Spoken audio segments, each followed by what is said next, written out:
Women's tennis naman tayo, si Alex Ayala, Pilipinas, at ang kapartner niyang si Darha Simenestaha ng Latvia, nanalo kina Hungarian Fanny Stolar, at ang kapartner naman niyang taga United Kingdom na si Nikita Baines. Kaya congratulations kay Alex Ayala dahil ito ang kauna-unahan niyang titulo nung magsimula sa last year na professional tennis player sa doubles.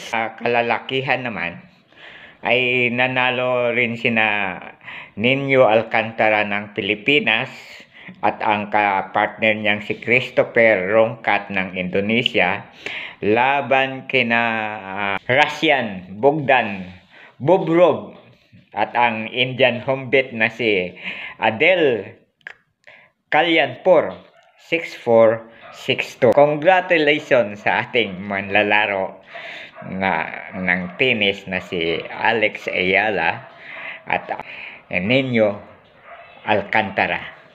Please follow, comment, like, and share, and subscribe to my YouTube channel, Stories of Uncle Paeng.